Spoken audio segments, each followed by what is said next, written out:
Ma vista l'ora con tutti gli interventi che ci sono stati, resta ben poco da dire. Proprio alcuni flash. 839 comuni abbiamo visto che negli ultimi 5 anni hanno modificato i regolamenti comunali. Sono quintuplicati dal 2008, bene, ma male, perché vuol dire che siamo poco oltre il 10% dei comuni italiani, bisogna fare di più. Perciò le amministrazioni locali devono modificare i regolamenti comunali. Spesso e volentieri nei programmi elettorali sentiamo parlare di ambiente, anche nella modifica dei regolamenti comunali per il risparmio energetico si può fare questo. Credo che l'efficienza energetica in questo momento vuol dire risparmio energetico. All'inizio dell'attuale legislatura si è incominciato a parlare di nucleare. Dopo i fatti del Giappone, la maggioranza dei cittadini italiani sono contrari al nucleare.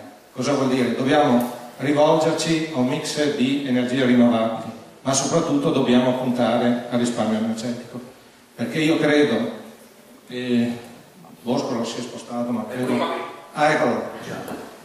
Ma io credo che un'abitazione normale, facendo degli interventi sul risparmio energetico, riusciamo a risparmiare più del 50% dei costi dell'energia. Perciò i soldi che risparmiamo nelle nostre case sono risparmi che possono essere investiti per il rilancio dell'economia del nostro territorio e dell'economia italiana. E per quanto riguarda il comparto dell'artigianato, io credo che dobbiamo sfruttare un'occasione che abbiamo in questi giorni.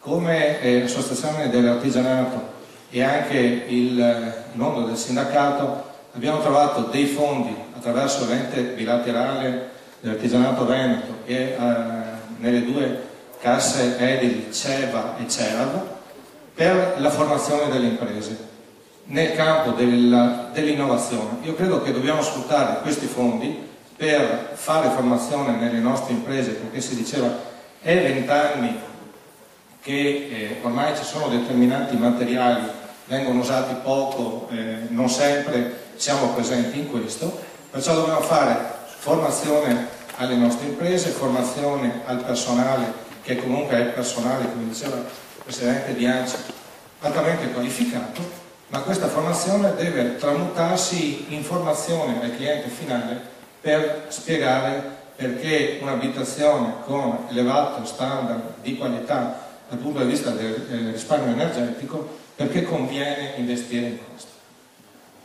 Mi ero fatto un appunto, dopo chiudo velocemente perché l'ora è tarda. Nel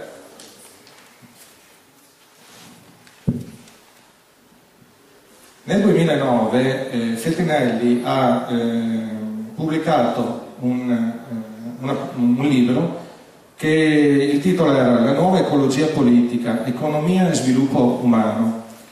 Gli scrittori scrivevano: noi crediamo che sia possibile proseguire sul cammino dello sviluppo umano senza sacrificare gli ecosistemi terrestri, ma a condizione di far crescere il nostro livello di esigenza democratica.